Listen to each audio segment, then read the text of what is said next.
dos formas principales de abordar la interpretación. Una da prioridad al significado pretendido del autor. La otra da prioridad al lector. Duval y Hayes resumen bien los enfoques. Esta pregunta ha provocado un debate animado y a veces acalorado, no solo en círculos literarios seculares, sino también entre estudiantes y estudiosos de la Biblia.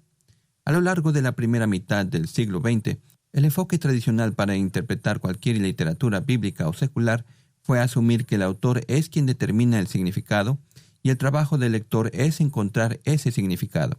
En el mundo de la crítica literaria secular, sin embargo, este enfoque fue atacado a lo largo de la segunda mitad del siglo XX, y muchos críticos literarios argumentan que hoy es el lector y no el autor quien determina lo que significa un texto. Muchos cristianos, aún sin darse cuenta, usan el segundo de estos enfoques. Al estudiar la Biblia, la pregunta principal que se hacen es ¿qué significa este pasaje para mí? En lugar de ¿qué pretendía el autor que este pasaje significara? Este curso se basa en el supuesto de que la mejor manera de entender la Biblia es primero buscando lo que el texto significó para el autor, antes de hacer preguntas sobre cómo el pasaje nos hace sentir o cuál es su significado para la vida contemporánea. Es precisamente por eso que estamos tratando de entender las palabras del pasaje. Queremos saber lo que Mateo pretendía que entendiéramos a partir del texto. No estamos sugiriendo que podemos encontrar exactamente lo que el autor pretendía por solo seguir una simple serie de pasos. Llegamos al texto con presuposiciones en la vida y con ideas preconcebidas sobre el propio texto. Al estudiar el texto con nuestras presuposiciones e ideas preconcebidas, la observación cuidadosa nos ayuda a corregir la interpretación inicial que tuvimos, permitiéndonos ver el significado pretendido por el autor. Uno de los conceptos más útiles para entender cómo funciona esto es la espiral hermenéutica de Grant Osborne, a la que hace referencia la revista Kairos. Todo intérprete viene con más de alguna precomprensión del estudio del texto, pero después de un estudio inicial, ese mismo texto le habla y a la vez le modifica su precomprensión original de tal manera que ésta deje de ser la que fue. Luego el intérprete, desde su nueva precomprensión, otra vez interroga al texto, y el resultado de ello es tanto una nueva modificación de la precomprensión como un nuevo entendimiento del texto. Nuestra observación cuidadosa del texto nos ayudó a notar que la frase «está escrito» ocurre 4 veces. Jesús lo dice 3 veces y Satanás lo dice una vez. Cuando encontramos tal repetición en el pasaje que estamos estudiando, es buena idea averiguar si aparece en el resto del libro. Esto nos ayudará a entender por qué Mateo usó estas palabras en Mateo 4. Las concordancias son excelentes herramientas para este tipo de trabajo, porque listan las palabras en orden alfabético y le dicen dónde aparecen esas palabras en la Biblia. Logos puede actuar como una concordancia, pero es muy superior.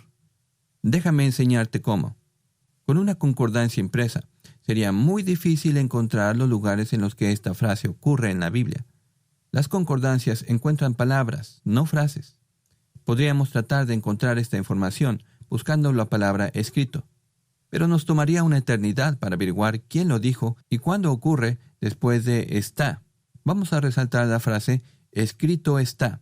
Haz clic derecho en ella. En el menú contextual, asegúrate de marcar selección y haz clic en buscar este recurso interno. Observa que hay comillas alrededor de la frase. Esto asegura que encontremos la frase exacta, no solo las ocurrencias de cada palabra. Podemos además incluir operadores lógicos como o para encontrar también está escrito. Acabamos de convertir nuestra Biblia en una concordancia que encuentra frases, no solo palabras. Además, podemos seguir interactuando sobre nuestra búsqueda en línea como lo hemos hecho en el texto bíblico, usando el menú contextual, y por ejemplo, ejecutar un estudio de palabra bíblica. Nota que Jesús no solo usó la Escritura cuando se resistió a la tentación, sino para ratificar su ministerio como el Mesías. En Mateo 11:10, Jesús conecta a Juan el Bautista a Malaquías 3:1. Luego, en Mateo 26:24 y 31, Jesús conecta las profecías a sí mismo. Cuando la frase está escrito ocurre en Mateo 4, no tiene las mismas ramificaciones aparentes que en el resto del libro, porque Jesús no está necesariamente haciendo una declaración mesiánica, pero está conectado. Ya hemos hablado de cómo Jesús en la narración de la tentación cumple elementos de la historia de Israel en su experiencia en el desierto. El hecho de que la frase «está escrito» aparece en la narración solo refuerza esa conexión. Hagamos una nota sobre esto haciendo clic en el versículo 4, eligiendo la referencia y añadiendo una nota a mis notas en Mateo 4. La búsqueda en línea funciona en cualquiera de tus recursos al que tengas acceso en Logos, por lo que podemos buscar cualquier palabra o frase en cualquier libro. Por ejemplo, si queremos encontrar cada instancia de misericordia en el progreso del peregrino, simplemente podemos hacer clic en el botón Búsqueda interna, teclear misericordia y pulsar Enter. Estas son tus tareas. Ejecuta una búsqueda interna de una palabra o frase que creas que es importante en Mateo 4. Estudia sus resultados y registra tus ideas.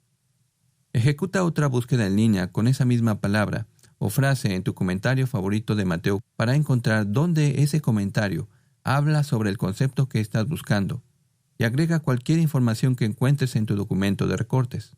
Estás progresando bien. Mañana ampliaremos tus habilidades de interpretación pasando algún tiempo con los idiomas originales.